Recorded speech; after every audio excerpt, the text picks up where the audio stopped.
नमस्कार साथियों, कैसे हैं आप। उम्मीद है अच्छे होंगे और आपकी तैयारी बहुत अच्छे ढंग से चल रही होगी। साथियों, स्कूल व्याख्याता भर्ती परीक्षा 2026 एग्ज़ाम आपका जून में है। आज का जो अपना टॉपिक है वो है औद्योगिक क्रांति, इंडस्ट्रियल रिवॉल्यूशन। इस टॉपिक से संबंधित महत्वपूर्ण क्वेश्चन की बात करेंगे और साथ में ये जानेंगे कि केवल दो चीज़ें, इस टॉपिक में आपको केवल दो चीज़ों का ध्यान रखना है।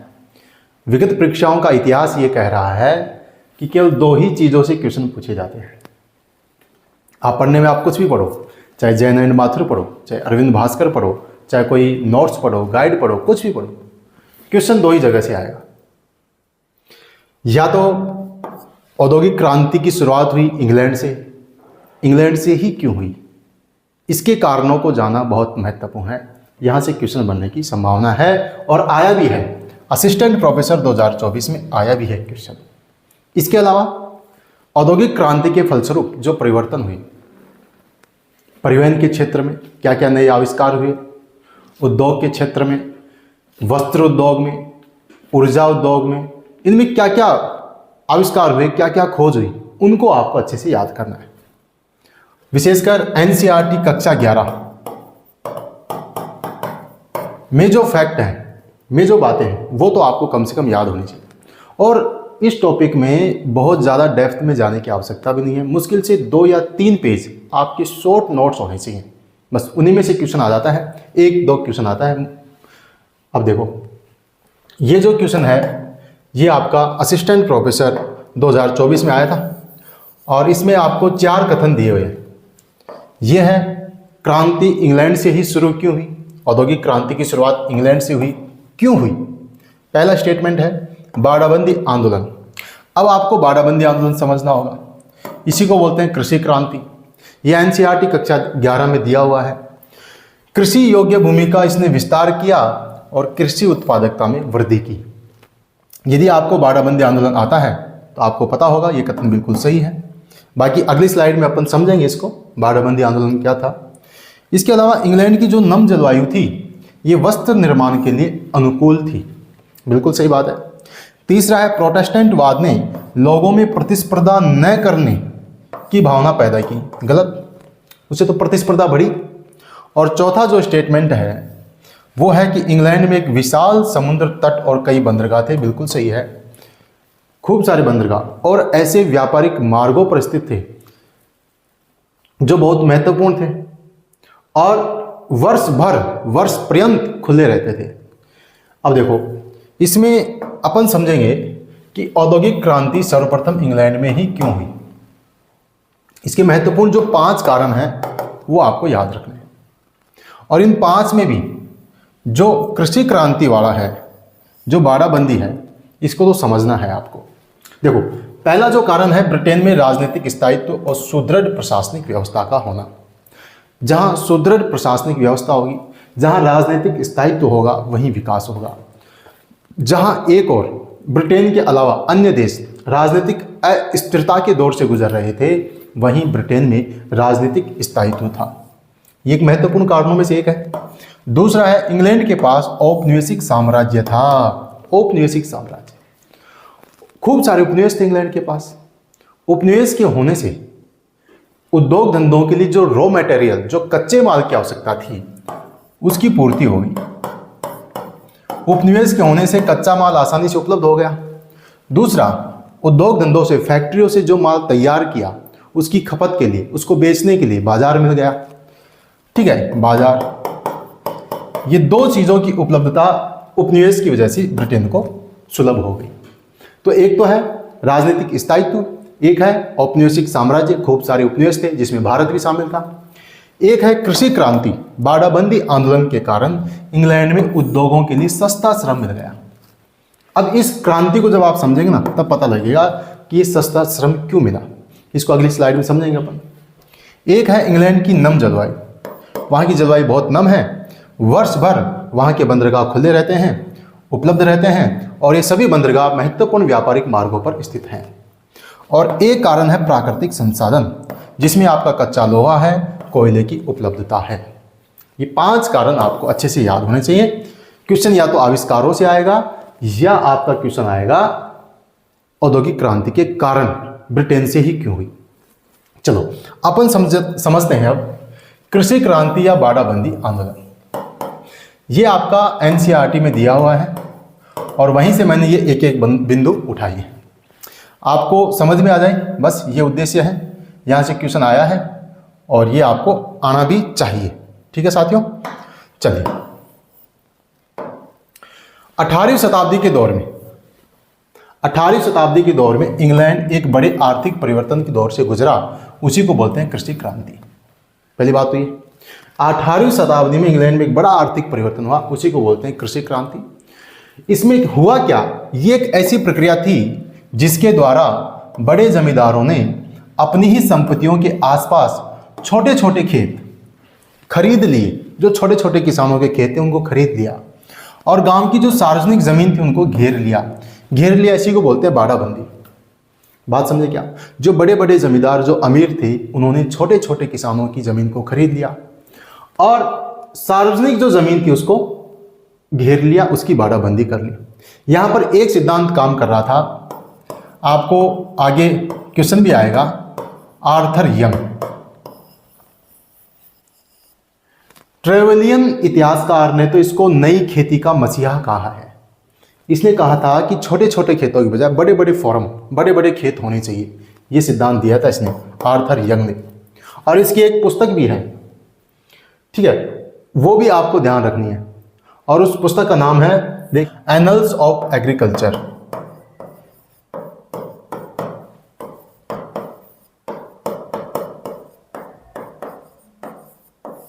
एनल्स ऑफ एग्रीकल्चर इसकी पुस्तक भी है। तो बड़े बड़े जमींदारों ने अपनी ही संपत्तियों के आसपास छोटे छोटे खेतों को खरीद लिया, बाड़ाबंदी की। इससे क्या हुआ कि कृषि योग्य जो भूमि है उसका विस्तार हुआ। जो जमीन बेकार पड़ी थी अब वो कृषि योग्य हो गई, जिससे कृषि उत्पादन में वृद्धि हुई। लेकिन एक चीज और हुई इसके साथ, ये हुआ कि जो छोटे छोटे खेतों के जो मालिक थे, जो किसान थे, जो सार्वजनिक जमीनों पर जो चरवाहे थे, जो अपने पशुओं को चराते थे, वो बेरोजगार हो गए। क्या हो गए? बेरोजगार हो गए। तो उन्होंने गांव को छोड़कर शहरों की ओर पलायन किया। तो शहरों में जो फैक्ट्रियां थी, जो उद्योग धंधे थे, उनको सस्ते मजदूर मिल गए। ये एक महत्वपूर्ण कारण है यहाँ। देखो, इस प्रकार उन्होंने अपनी बड़ी बड़ी भू संपदाएं बना ली, जिससे खाद्य उत्पादन में वृद्धि हुई। खाद्य उत्पादन में वृद्धि हुई, ठीक है, लेकिन इससे जो भूमिहीन किसान थे, गांव की सार्वजनिक जमीनों पर अपने पशु चराने वाले जो चरवाहे थे, जो पशुपालक थे, वो काम धंधा तलाशने के लिए मजबूर हो गए और उनमें से अधिकांश लोग आसपास के शहरों में चले गए। इसलिए जो उद्योग धंधे स्थापित हुए थे, नई नई फैक्ट्रियां खड़ी हुई थी, उनको सस्ता श्रमिक मिल गया, सस्ता मजदूर मिल गया। ये आपको ध्यान रखना है। ये है बाड़ाबंदी या कृषि क्रांति इंग्लैंड में। देखो, जो अगला क्वेश्चन है वो है आपका, स्कूल व्याख्याता भर्ती परीक्षा 2025 में आया है, कौन सा सही सुमेलित नहीं है, ये आपको बताना है। पहला है जेथरो टल, ड्रिल मशीन का आविष्कार किया। थॉमस बेल, सड़क निर्माण। जॉन के, flying shuttle. Hargreaves, spinning Jenny. इन चारों में से आपको बताना है कौन सा सही सुमेलित नहीं है। तो जेथरो टल ने ड्रिल मशीन का आविष्कार किया, बिल्कुल किया। थॉमस बेल ने सड़क निर्माण का आविष्कार नहीं किया। सड़क निर्माण की जो तकनीक लेकर आए वो थे मैकाडम। कौन थे? मैकाडम थे। तो थॉमस बेल ने तो पशुओं की नस्ल में सुधार किया था। थॉमस बेल प्लस एक थे कॉलिंग।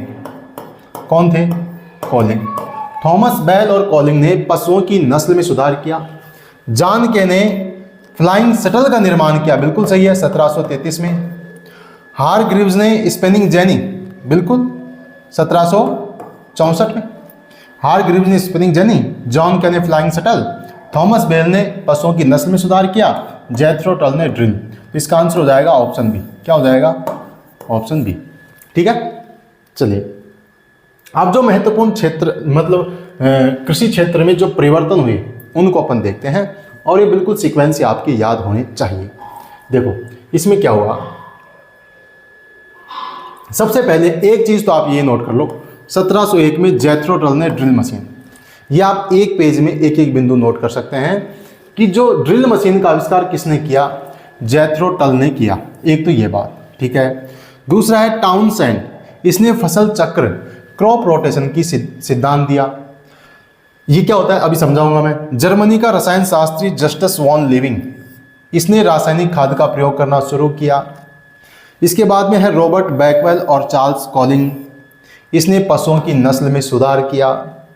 इसके अलावा जो कृषि क्षेत्र में छोटे खेतों को मिलाकर बड़े खेत बनाने का कार्य किया वो है आर्थर यंग।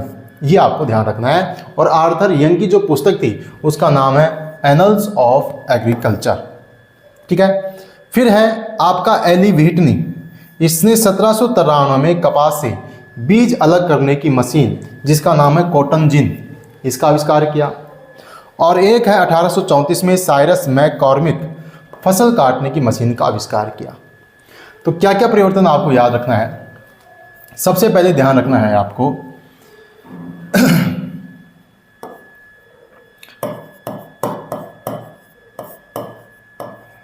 ड्रिल मशीन, यहीं पे याद करना है। ड्रिल मशीन जैथरो टल, किसने? जैथरो टल ने। इसके अलावा दूसरी बात, आपका जो फसल चक्र का जो सिद्धांत है, फसल चक्र प्रणाली है, इसको प्रसिद्ध किसने बनाया? तो नाम आता है आपका टाउनसेंड।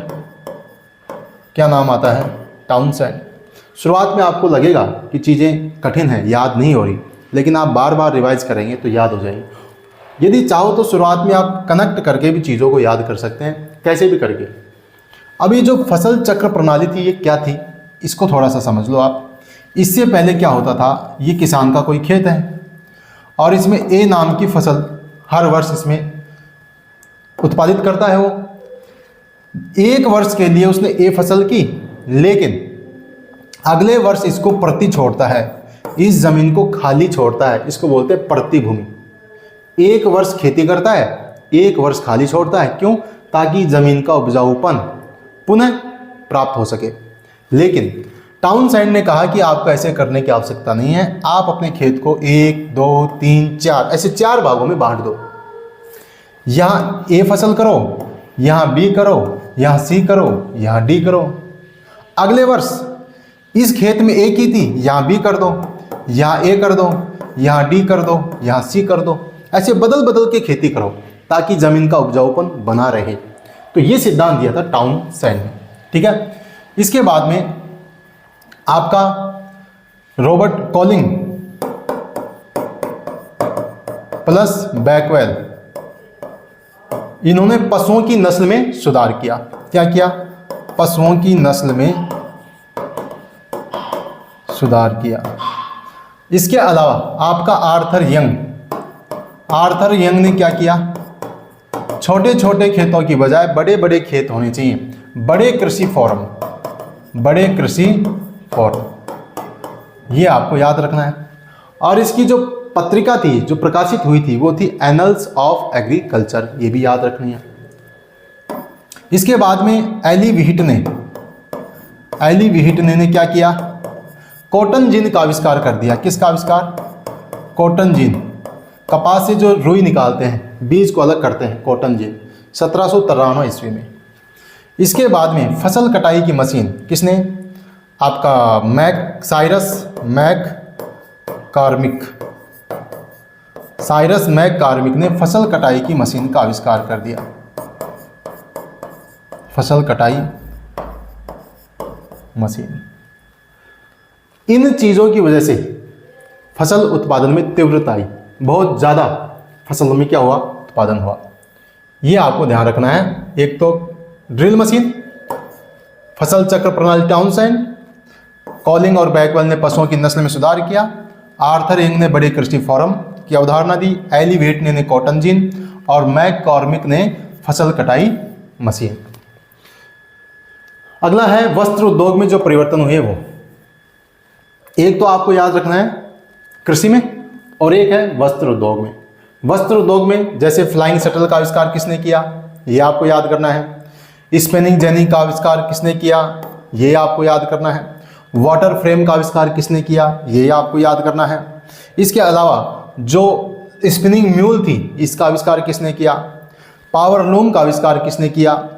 ये सब इंपॉर्टेंट है, ये इनमें से एक को भी नहीं छोड़ना है। कॉटन जिन का आविष्कार किसने किया, यह भी मैंने बताया था। और लकड़ी की सिलाई मशीन का आविष्कार किसने किया, इसको बिल्कुल क्रम से याद करना है। देखो 1733 में फ्लाइंग शटल, कौन सी, फ्लाइंग शटल। इसके बाद में 1764 में आपका स्पिनिंग जेनी, स्पिनिंग जेनी। इसके बाद 1769 में आपका वाटर फ्रेम, ठीक है। इसके बाद आपका 1779 में म्यूल, स्पिनिंग म्यूल, ठीक है। 1785 में आपका पावर लूम। ये सब आप जैसे क्रम से याद करेंगे तो याद हो जाएंगे, ऐसा हार्ड नहीं है। 1793 आपका कॉटन जिन, और 1845 सिलाई मशीन। वस्त्र उद्योग में इन चीज़ों को याद करना है।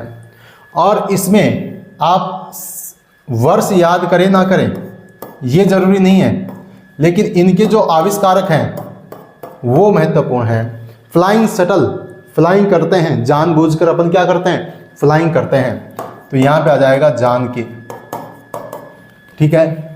Spinning jenny, spinning jenny, jenny क्या पहनती है, हार पहनती है, तो हार ग्रीव्स, हार ग्रीव्स, ये याद कर लो।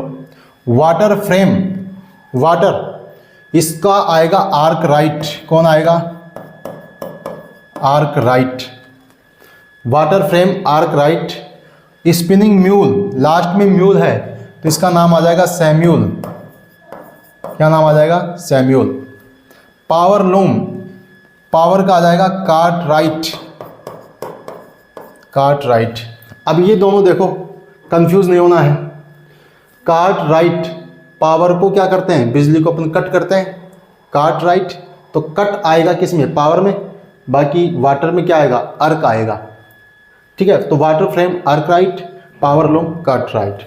और कॉटन जिन का बताया था मैंने, एली व्हिटने। और जो सिलाई मशीन है 1845, एलियास होवे, एलियास हो। ये आपको कम से कम याद होने चाहिए, बिल्कुल सीक्वेंस से एक पेज पे लिख लो और कंठस्थ कर लो इनको, प्रश्न यहीं से आता है। क्वेश्चन देखो, पशुपालन के क्षेत्र में परिवर्तन से संबंध था, पशुपालन के क्षेत्र में जो परिवर्तन हो उससे संबंध, तो आपको मैंने बताया था रॉबर्ट बैकवेल प्लस कॉलिंग, इन्होंने क्या किया था, पशुओं की नस्ल में सुधार किया था, पशुओं की नस्ल में क्या किया, सुधार किया। जेथरो टल, इसने तो drill machine. Justus von Liebig, अभी बताऊंगा आपको, रासायनिक खाद का प्रयोग किया, यह भी इससे संबंधित नहीं था। इसका आंसर आ जाएगा ऑप्शन ए। ये आया हुआ है असिस्टेंट प्रोफेसर 2024 में। अगला देखो, इंग्लैंड में कारखाना व्यवस्था की शुरुआत, इंपॉर्टेंट है, कारखाना व्यवस्था की शुरुआत किसने की, तो आपको ये याद रखना है कि कारखाना व्यवस्था की शुरुआत किस खोज से हुई, फिर उसका खोज, उसका आविष्कारक कौन था, वो ही आपका आंसर होगा।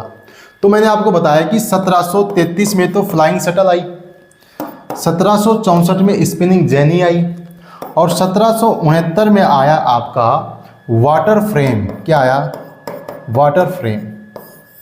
और इसका आविष्कार किया था आर्क राइट ने। किसने किया था, आर्क राइट ने, रिचर्ड आर्क राइट ने इसका आविष्कार किया। ये एक ऐसी मशीन थी जिसको कारखाने में रखना आवश्यक था, या मैं ये कहूँ कि इसके लिए कारखाना अति आवश्यक था। तो इसी वाटर फ्रेम की खोज से कारखाना व्यवस्था की शुरुआत हुई, और इसकी खोज की थी रिचर्ड आर्क राइट ने। चलो अगला है, असत्य कथन को आपको पहचानना है। 4 कथन दिए हैं और एक एक कथन से एक एक क्वेश्चन बनता है। पहला है, औद्योगिक क्रांति का प्रारंभ कहाँ से हुआ भाई, इंग्लैंड से हुआ। औद्योगिक क्रांति की शुरुआत वस्त्र उद्योग से हुई। औद्योगिक क्रांति शब्द का अंग्रेजी में प्रयोग सबसे पहले अर्नोल्ड टॉयनबी ने किया। अर्नोल्ड टॉयनबी के द्वारा एनल्स ऑफ एग्रीकल्चर नामक पत्रिका का प्रकाशन किया गया। इन चारों में से आपको बताना है कि कौन सा कथन गलत है। चारों कथन को आराम से पढ़ लें और इसका आंसर बताएं। ये आपका बिल्कुल सही है। औद्योगिक क्रांति की शुरुआत इंग्लैंड से हुई और इसकी शुरुआत वस्त्र उद्योग से हुई। ये भी बिल्कुल सही है। फिर है औद्योगिक क्रांति शब्द का अंग्रेजी में प्रयोग सबसे पहले अर्नोल्ड टॉयनबी ने ही किया। बिल्कुल सही है। अर्नोल्ड टॉयनबी के द्वारा एनल्स ऑफ एग्रीकल्चर, ये तो अभी मैंने बताया, आर्थर यंग बताया आपको, आर्थर यंग, इसके द्वारा पत्रिका का प्रकाशन किया गया था। तो ये आप याद रखें। अर्नोल्ड टॉयनबी का इसकी जो पुस्तक थी वो थी, इसने ऑक्सफोर्ड यूनिवर्सिटी में खूब लेक्चर दिए। किस पर? इस विषय पर, इंडस्ट्रियल रिवॉल्यूशन, अंग्रेजी जो शब्द है उस पर इसने खूब लेक्चर दिए। तो इसकी मृत्यु के उपरांत ये बाद में प्रकाशित हुई, जिसका नाम था lecture on industrial revolution in England. तो ये थी इसकी पुस्तक। चलिए औद्योगिक क्रांति को देखें अपन। तो इसका जो पहला चरण है 1750 से, और इसका नेतृत्व किया इंग्लैंड ने। दूसरे चरण की बात करें तो 1850 से, और उसका नेतृत्व किया किसने? जर्मनी ने। अब इसमें ये चीज़ें आप याद रखना कि औद्योगिक क्रांति शब्द का सबसे पहले प्रयोग तो किया था लुई ब्लांक ने। फ्रांसीसी समाजवादी लुई ब्लांक ने सबसे पहले औद्योगिक क्रांति शब्द का प्रयोग किया। लेकिन इसका जो अंग्रेजी शब्द है इंडस्ट्रियल रिवॉल्यूशन, इसको लोकप्रिय बनाने का काम किया अर्नोल्ड टॉयनबी ने। और उन्होंने इस विषय पर ऑक्सफोर्ड विश्वविद्यालय में अनेक व्याख्यान दिए, जो बाद में lecture on the industrial revolution in England के नाम से प्रकाशित हुए। तो इंपॉर्टेंट है, याद रखना है आपको। असत्य कथन को पहचानना है। असत्य कथन, इन चारों कथन को पढ़ो। एक एक कथन से एक एक क्वेश्चन है। ढलवा लोहे से सीधे इस्पात तैयार करने की विधि खोजने का श्रेय हेनरी बेशेमर को जाता है। पहली वाष्प चलित नौका क्लोमेंट, जिसे लोग शैतान का औजार कहते थे, इसका आविष्कार जॉर्ज स्टीफेंसन ने किया। किसने किया भाई? क्लोमेंट का आविष्कार किसने किया? 1784 में हेनरी कॉट ने शुद्ध तथा अच्छा लोहा बनाने की तकनीक का आविष्कार किया, जिसको पडलिंग विधि कहा जाता है। और चौथा है आपका जेम्स वाट ने जो 1769 में वाष्प इंजन बनाया। इससे पहले भी खानों से पानी बाहर निकालने के लिए वाष्प इंजन का आविष्कार थॉमस न्यूकोमैन ने किया था। इन चारों कथन को आप अच्छे से पढ़ लीजिए और बताइए क्या होगा इसका आंसर। देखो ये तो बिल्कुल सही है। हेनरी बेशेमर ने इस्पात तैयार करने की विधि ढलवा लोहे से, ठीक है, इसको बोलते हैं बेशेमर विधि। फिर पहली वाष्प चालित नौका क्लोमेंट, अटलांटिक महासागर को 18 दिन में पार किया। क्लोमेंट, लोगों ने क्या कहा? शैतान का औजार कहा। लेकिन इसका आविष्कार इसने नहीं किया। इसने तो रॉकेट इंजन का आविष्कार किया था 1814 में। इसी से फिर बाद में दुनिया की पहली ट्रेन चली। तो इसने आविष्कार नहीं किया, इसका आविष्कार तो किया था रॉबर्ट फुल्टन। किसने किया था? रॉबर्ट फुल्टन ने किया था पहली वाष्प चालित नौका। तो इसका आंसर हो जाएगा ऑप्शन बी। बाकी ये ठीक है। हेनरी कॉट ने पर्लिंग विधि, और आपका जेम्स वाट का जो वाष्प इंजन आया, इससे पहले एक इंजन बन चुका था 1712 में। किसने बनाया? थॉमस न्यूकोमैन ने। चलिए इसके बाद में धातु उद्योग में जो परिवर्तन है ये आपको याद करने हैं। धातु उद्योग में महत्वपूर्ण जो 3 चीजें आपको याद करनी है। धातु उद्योग में डर्बी परिवार, इंग्लैंड का जो डर्बी परिवार था, पहली पीढ़ी अब्राहम डर्बी प्रथम, फिर डर्बी द्वितीय, डर्बी तृतीय, तीनों के आविष्कार आपको ध्यान रखने हैं धातु उद्योग में। पहला, डर्बी प्रथम ने धम्मन भट्टी का आविष्कार किया। इंपॉर्टेंट है, इसने सबसे पहले पत्थर के कोयले का प्रयोग किया। दूसरा है डर्बी द्वितीय, इसने ढलवा लोहे से पिटवा लोहा तैयार किया। और तीसरा डर्बी ने तो कोलब्रुक डैल में सेवर्न नदी पर लोहे का पुल बना दिया। 3 डर्बी हो गए। पहले ने धम्मन भट्टी, जिससे पत्थर के कोयले का प्रयोग किया। दूसरे ने ढलवा लोहे से पिटवा लोहा बना दिया, जो कम भंगुर होता था। तीसरे ने लोहे का पुल बनाया। कहाँ बनाया? कोलब्रुक डैल में। ये तीनों आपको इंपॉर्टेंट है, याद रखना है। फिर 1784 में हेनरी कॉट ने एक विधि खोजी जिसका नाम है पडलिंग विधि। ये भी याद रखना है। और 1856 में हेनरी बेसहेमर ने बेसहेमर पद्धति की खोज की। इसका आप स्क्रीनशॉट ले सकते हैं। और ये महत्वपूर्ण चीज़ें हैं जो भी मैं बता रहा हूँ। औद्योगिक क्रांति में आपको इतनी ही चीज़ें पढ़नी है और इनको सीक्वेंस से आप लिख लो। हेनरी कॉट पर्लिंग विधि, ठीक है, बेसहेमर प्रणाली, अब्राहम डर्बी प्रथम, डर्बी द्वितीय, डर्बी तृतीय, तीनों ने क्या क्या काम किया उस हिसाब से। इसके बाद में है ऊर्जा के क्षेत्र में परिवर्तन। ऊर्जा के क्षेत्र में क्या हुआ? दो चीजें। 1712 में वाष्प इंजन किसने? थॉमस न्यूकोमैन। इसमें सुधार किया 1769 में किसने? जेम्स वाट ने इससे अच्छा वाष्प इंजन बनाया। और जो रेलवे में काम आता है लोकोमोटिव इंजन, उसका आविष्कार किया था 1814 में।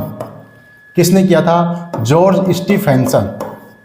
बस अब इतनी सारी चीजें पढ़नी नहीं है, इन तीन पॉइंट लिख लो कॉपी में।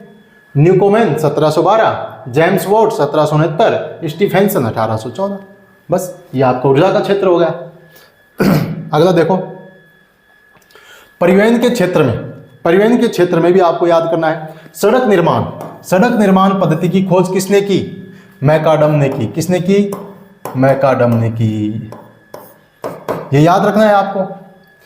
इसके अलावा देखो मैकाडम ने, इसके अलावा जेम्स ब्रिडले ने नहर निर्माण की तकनीक खोज दी। परिवहन के क्षेत्र में परिवर्तन हो रहे हैं। सड़क निर्माण मैकाडम, नहर बनाने की तकनीक जेम्स ब्रिडले। और इसी ब्रिडले ने 1761 ईस्वी में ब्रिज वाटर नहर का विकास किया। कब? 1761 में ब्रिज वाटर नहर। तो परिवहन के क्षेत्र में सड़क बनाने की तकनीक मैकाडम, नहर बनाने की तकनीक ब्रिज वाटर जेम्स ब्रिडले, और आपका जो नहर सड़क निर्माण की तकनीक आपको कौन? मैकाडम, और नहर बनाने की तकनीक कौन है? जेम्स ब्रिडले। ये आपको याद रखना है। इसके बाद में 1869 में स्वेज नहर किसने बनाई? फर्डिनेंड द लेसेप्स ने स्वेज नहर बना दी। और 1807 में क्लीमोंट ने पहली वाष्प चालित नौका बनाई, जिसको लोगों ने क्या कहा? शैतान का औजार कहा। और ये बनाई रॉबर्ट फुल्टन ने। एक ये याद रखना है आपको, रॉबर्ट फुल्टन ने क्लीमोंट नामक पहली वाष्प चालित नौका का आविष्कार किया। इसके बाद एक नाम और याद रखना है, रिचर्ड ट्रेविथिक। इसने पहली बार 1801 ईस्वी में पटरियों पर चलने वाला इंजन खोजा, जिसको लोगों ने फपिंग डेविल, फुफकारने वाला दानव कहा। कब? 1801 में रिचर्ड ट्रेविथिक ने। फिर 1814 में जॉर्ज स्टीफेंसन ने रॉकेट नामक वाष्प इंजन बनाया, जिससे 1830 में मैनचेस्टर से लेकर लिवरपूल तक पहली रेलगाड़ी का चलना संभव हो पाया। और एक चीज और याद रखनी है, जिससे गाड़ियों में लगने वाले जो टायर हैं, टायरों का बनना आसान हुआ। 1839 में चार्ल्स गुडईयर ने वल्कनीकरण की पद्धति खोजी। इससे क्या हुआ? जो रबड़ से टायर बनते हैं वो काम आसान हो गया। रबड़ से टायरों का बनना आसान हो गया। वल्कनीकरण किसने बनाया? Charles Goodyear. ये आपको याद रखना है। चलो क्वेश्चन देखते हैं। किस रसायन शास्त्री ने प्रतिपादित किया कि पौधों के आधारभूत खुराक पोटास, नाइट्रोजन, फास्फोरस होते हैं? पौधों में आधारभूत खुराक होती है पोटेशियम, नाइट्रोजन, फास्फोरस। तो आपको मैं बता दूं कि रासायनिक खाद का प्रयोग प्रारंभ किया था जस्टस वॉन लिविंग ने। किसने? जस्टस वॉन लिविंग ने। ये आपको याद रखना है। इसने तो ड्रिल मशीन बनाई, इसने पर्लिंग विधि, इसने आपके बड़े कृषि फोरम, और जस्टस वॉन लिविंग ने बनाई आपकी रासायनिक खाद। रासायनिक खाद का प्रयोग करना शुरू किया किसने? जस्टस वॉन लिविंग ने।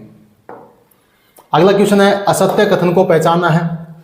ये 4 कथन हैं, इनको आराम से पढ़ लीजिए आप, आंसर निकालने की कोशिश करें। 1834 में साइरस मैककॉर्मिक ने खेतों में फसल काटने की मशीन का आविष्कार किया। बी है अमेरिका का एली व्हिटनी 1793 में कपास से बीज अलग करने की मशीन कॉटन जिन का आविष्कार किया। सी है 1850 के बाद द्वितीय औद्योगिक क्रांति का नेतृत्व स्पेन के द्वारा किया गया। और डी है टाउनसेंड ने फसल चक्र की प्रणाली को लोकप्रिय बनाया। चारों कथन को आराम से पढ़ें, आंसर निकालने की कोशिश करें। एक एक कथन से एक एक क्वेश्चन बनेगा। पहला है साइरस मैककॉर्मिक फसल काटने की मशीन, बिल्कुल सही है। अमेरिका का एली व्हिटनी ने 1793 में कॉटन जिन का आविष्कार किया, बिल्कुल सही है। 1850 के बाद में द्वितीय औद्योगिकरण की शुरुआत हुई, लेकिन इसका नेतृत्व स्पेन ने नहीं किया। किसने किया? जर्मनी ने किया। और चौथा है टाउनसेंड के द्वारा फसल चक्र पद्धति को लोकप्रिय बनाया गया, बिल्कुल सही है। तो इसका आंसर हो जाएगा आपका ऑप्शन सी।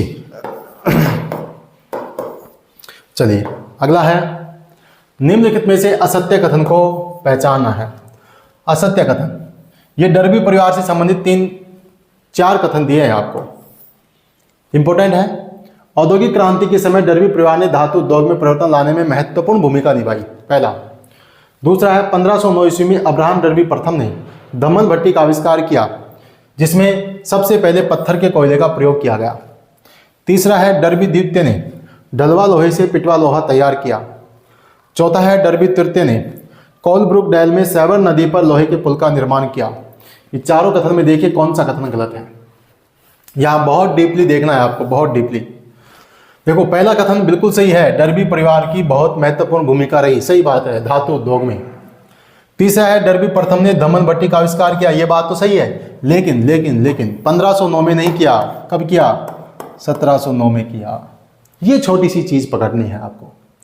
और तीसरा जो ऑप्शन है अब्राहम डर्बी द्वितीय के द्वारा डलवा लोहा, बिल्कुल सही है। और डर्बी तृतीय ने लोहे का पुल बनाया, बिल्कुल सही है। तो इसका आंसर हो जाएगा ऑप्शन बी। चलिए अगला क्वेश्चन है आपका किसके द्वारा 1807 में क्लिमोंट नामक पहली वाष्प चालित नौका बनाया का आविष्कार किया, जिसे उस समय लोगों ने शैतान का औजार कहा? इससे पहले आपको मैंने बता दिया। क्लिमोंट पहली वाष्प चालित नौका अटलांटिक महासागर को 18 दिनों में पार किया, 1807 में बनाई। किसने बनाई? Richard Trevithick. इसने तो फपिंग डेविल बनाया। क्या बनाया? फपिंग डेविल। कब बनाया? 1801 में। रेल की पटरी पर चलने वाला पहला इंजन, ये फुफकारने वाला दानव कहा लोगों ने। क्या कहा? फुफकारने वाला दानव। जॉर्ज स्टीफेंसन 1814 में रॉकेट नामक इंजन तैयार किया, रॉकेट नामक इंजन। उसी से मैनचेस्टर से लेकर लिवरपूल तक पहली ट्रेन चली। रॉबर्ट फुल्टन, इसी ने तो बनाया था आपका क्लेमोंटी। रॉबर्ट फुल्टन ने बनाया क्लेमोंट, पहली वाष्प चालित नौका, जिसको लोगों ने शैतान का औजार कहा। और चौथा है जेम्स ब्रिडले। इसने नहर निर्माण की तकनीक। तो ये थे आपके महत्वपूर्ण। इन क्वेश्चन को बार बार आपको अभ्यास करना है। जो मैंने चीज़ें बताई है, फसल में, ऊर्जा में, धातु में जो जो आविष्कार हुए, उनको आपको याद करना है। ठीक है, मिलते हैं नई वीडियो में। तब तक के लिए जय हिंद, जय भारत।